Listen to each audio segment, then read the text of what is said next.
Bonjour, ravi de vous retrouver. Nous sommes samedi. Qui est sur le plateau Thé au Café? Ils sont deux, ils sont indissociables. Ils travaillent en pair. Ce sont des amis, tous les deux depuis fort longtemps. Ce sont les Chevaliers du Fiel qui sont sur le plateau Thé au Café ce matin. Bonjour Éric, bonjour Francis. Bonjour. Ça me fait extrêmement plaisir de vous rencontrer. Mais nous aussi. C'est la première fois. C'est vrai, c'est Alors, partagé. Toute première fois. On arrive avec des fleurs d'habitude, mais pour vous, voilà, on vous apporte un bouquet jaune. Mon Il faut le Dieu, déplier. que se passe-t-il? Il est municipal. C'est l'officiel. C'est l'officiel. Regardez-moi ça. Alors, attention, je le retourne. Voilà. Il est personnalisé, il est Ah oui, collector. bien sûr. Ça, quand Les vous serez en municipaux, panne, c'est héros le 25 avril. Alors, c'est leur film, je vous dis tout. Catherine Selag, ville de Port-Vendre. Pourquoi? Parce que ça se passe à Port-Vendre. Oui. Si vous avez vu déjà le spectacle, c'est encore autre chose. C'est une autre version. C'est du cinéma, bien évidemment. Deuxième réalisation. Vous espérez surtout, là, faire un beau succès. Qu'est-ce que ce serait d'ailleurs un succès pour vous? C'est combien? On est en chiffre. Ouais, en chiffre. D'entrée. Hein, Alors, on a tous va fait pas des être paris, trivial, ils hein. sont différents. Nous, on est Disons assez... qu'à partir de 600 000 entrées, c'est bien. Vous rentrez dans vos frais? Oui, Voilà. voilà. Voilà. Et puis 600 000 entrées, on fera la suite. D'accord. Et puis au-dessus, ça sera la cerise sur le gâteau. Voilà. À partir Mais- du million, voilà, c'est Mais la quand on fête. fait les choses, on ne pense pas ça, franchement. Oui, mais vous êtes quand même des hommes aussi d'entreprise, des chefs d'entreprise, des patrons. On le disait justement avant de démarrer, vous avez quand même des théâtres. Vous avez deux théâtres Oui. en commun. Vous avez un restaurant. théâtre à Avignon et deux théâtres à Toulouse. Vous avez un restaurant. Vous êtes sur un projet d'un autre théâtre. Et c'est vrai que c'est cet aspect-là aussi qui est intéressant et qu'on ne connaît pas toujours de vous. Alors, moi, je vous présente d'abord Éric Carrière. C'est vous. Et Francis Genibre, c'est vous. Oui. Voilà. Alors, quand on revient en arrière, vous savez, la première partie de l'émission, on aime bien revenir un tout petit peu aussi sur l'enfance.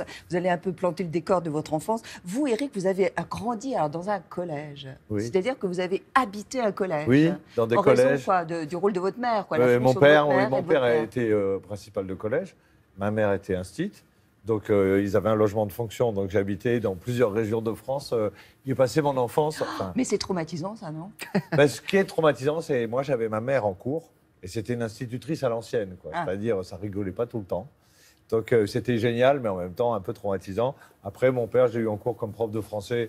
Il était bien plus cool, vous savez. Mais est-ce que justement, votre mère, elle a été plus sévère avec vous? Vous avez ressenti ça Ah oui. qu'avec les autres? Ben oui, parce qu'elle voulait pas être critiquée. Bah oui. Elle voulait pas dire qu'il y avait du favoritisme. À l'époque, c'était l'école à l'ancienne, quoi. Et donc. Et tu devais être exemplaire. Ah, mais moi, j'avais droit à 0 faute à la Bien dictée. J'avais. Vous étiez bon élève? Ouais, ça allait. Ben, assez pour pas avoir d'ennui à la maison, quoi. Mhm. Mhm. Toujours. Oui, voilà. c'est un peu Oui, comme Hein, ça. ouais. comme ça. Il voilà. a gardé un côté studieux, quand même. Oui. Et vous, quand on plante le décor, Oui. un père ébéniste? Oui, charpentier, Ah. ébéniste. Charpentier, c'est intéressant parce qu'il s'appelait, en deuxième prénom, il s'appelait Élie et Joseph, c'est son deuxième prénom, Charpentier. Ouais. Et ma mère s'appelait Marie. Et c'est pas une Non. plaisanterie Ah ici. oui. Et ils habitaient dans une grotte. Ouais. Non, je dis ça pour C'est la légende ou c'est la Non, réalité? non, c'est la réalité, c'est la réalité. Donc voilà, moi je suis pas pieux pour autant, mais après c'est vrai que bon, j'ai passé pas mal d'années dans des lycées catholiques, religieux. Après j'ai fait une chorale aussi religieuse, et c'est ça qui m'a amené un peu sur les planches.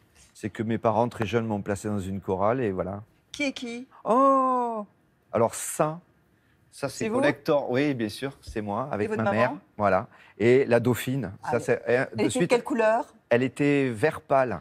Waouh. C'est En bon état, elle est Ah oui, magnifique, oui, hein. non, ben, c'est collector, ça. Hein. Mon papa et ma maman. Ouais, voilà, Joseph et Marie.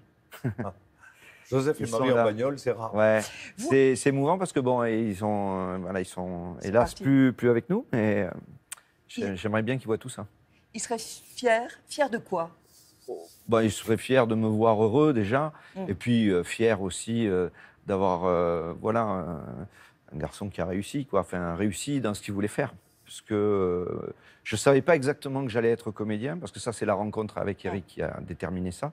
Mais je savais que je voulais être sur les C'est la planches. musique qui vous intéresse? Voilà, d'une manière ou d'une autre, je voulais être sur scène. Ouais. Ouais. Alors, quand on porte le patronyme de Carrière, quand même, c'est assez grand. Quand C'est même. vrai. Oui, oui, Ouais. c'est assez. On est obligé d'en faire une belle, quoi. Ben, Mm. moi, c'est marrant, c'est peut-être un peu mégalo de dire ça, mais je me rappelle que je me disais, je ne ferais pas un truc banal.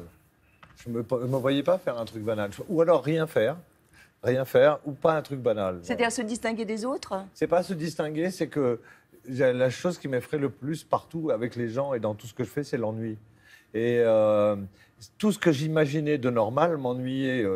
J'ai beaucoup de respect pour tous les métiers, pour les médecins, les profs. Moi, les profs, je les adore.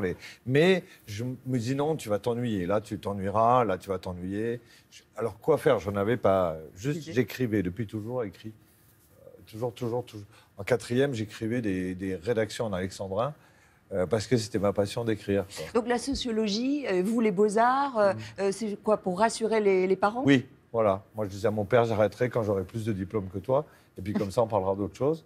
Et c'est ce que j'ai fait et on a parlé d'autre chose. Quelle a été votre première impression quand vous vous êtes rencontrés? L'impression de se connaître déjà depuis longtemps. D'ailleurs, c'est la réflexion Vous qu'on a aviez eue. quel âge? On devait avoir 25 ans. Ouais, 25. 25 ans, ouais, à peu près. 25, ouais. On vous voit là sur la photo. Ah oui, voilà. Ah, les têtes, ouais. Mais j'avais un pouvoir de persuasion assez grand, hein, parce que j'étais très gonflé. Moi, je pouvais aller voir Francis, qui n'avait jamais joué sur scène, lui dire « Tu es un super comédien, on va arriver en haut ensemble. » Et c'est vrai, et c'est comme ça d'ailleurs que moi, je commençais à faire un peu d'affaires pour manger. Hein, et j'étais convaincant, parce que vendre un truc qui n'existe pas, c'est très dur. Les Chevaliers du Fiel, ça vient du premier spectacle. Hein. Oui, Oui. Ouais. C'était le sous-titre du premier spectacle, qui s'appelait « Le détournement d'avion le plus fou de l'année » par les Chevaliers du Fiel. Voilà, je crois que c'est le public qui a choisi ce nom et on l'a gardé. Mais ça aurait pu être les démons. Ça a failli. Alors, ça, Vous c'est êtes, très bien. Oui, ça c'est le producteur qui nous a signé, qui avait aussi à cette époque-là, qui avait signé Les Vampes, qui s'appelait Praliné Berlingotte, qu'il avait rebaptisé Les Vampes. Et vous avez fait la première partie. Des Vampes. J'adore cette photo. Ouais. Regardez la photo. En Ah, Voilà, ouais. Ça Avec, fait le nos Festival amis. d'Avignon.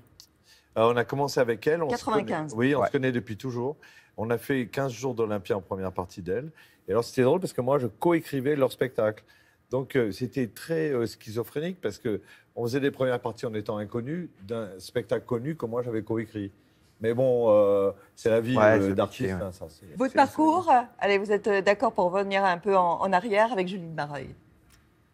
Oscar Wilde disait « Être un couple, c'est ne faire qu'un. Oui, mais lequel ?»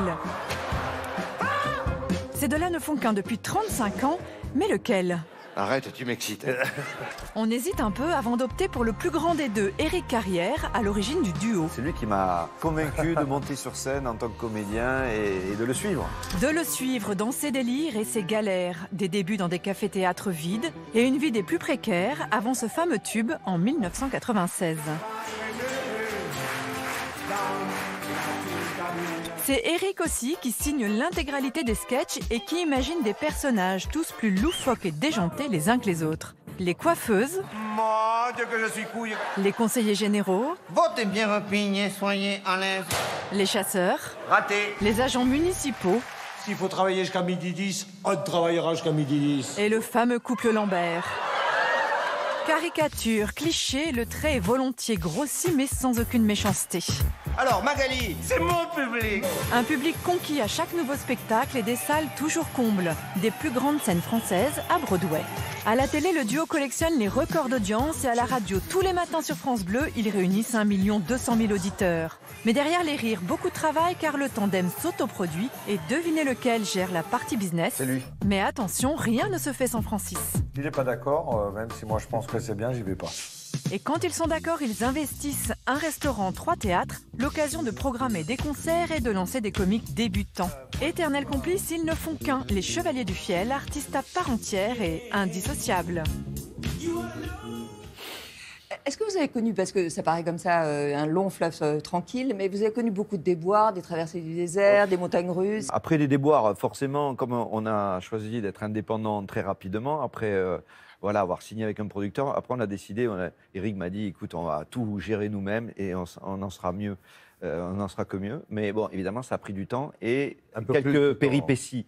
Parce qu'en 95, on a fait une production sur Paris où il y avait des conflits sociaux énormes. Les grèves. Et Voilà. voilà. Et La ça- faillite, et la là- faillite vint. Et la faillite vint.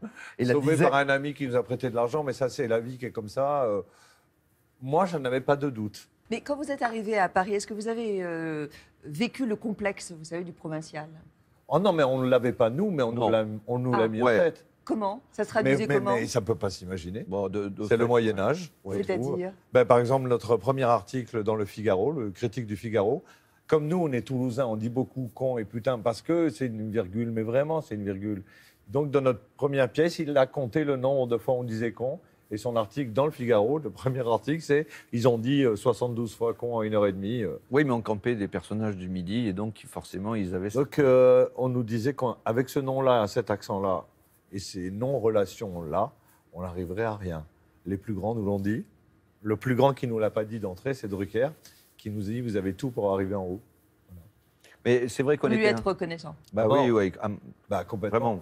C'est lui qui nous a mis le pied à Lui et quelques autres, parce qu'il faut être honnête. Oui, Patrick Sébastien. Paul à la radio, d'autres. Sébastien Ah. à la télé, Et si, ils nous ont aidés. Laurent Boyer aussi beaucoup. De toute façon, on ne fait rien sans l'amour des gens ou l'appui des gens qui à un moment disent oui, eux, je les aime. Vous avez mal vécu le parisianisme, hein? Au début, oui. Au début, mais c'était quand même pas croyable ce truc.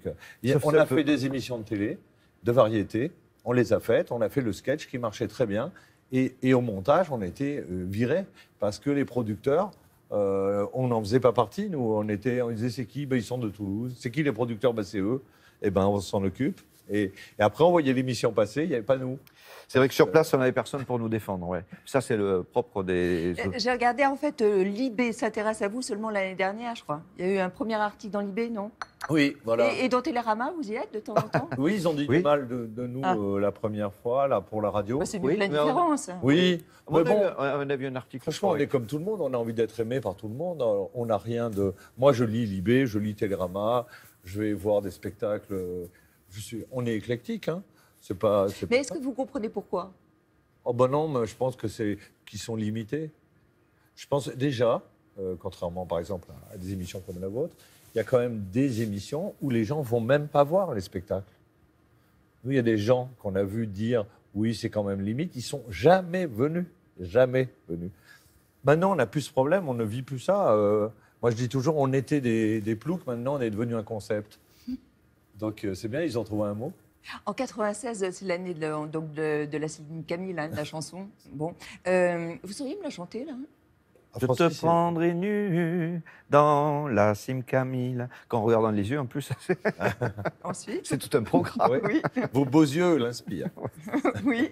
Mais quand même, dans ta grande bouche, ma langue, j'ai fourré. Ah Ouais. oui, non, mais là, Ah, on va les couper, ça, c'est- On va pas censurer non plus. Ouais, bah oui, ça, c'est- Alors, je vais vous raconter un truc, une anecdote avec ça. Moi, je ne suis fan de personne sauf de Claudia Cardinal.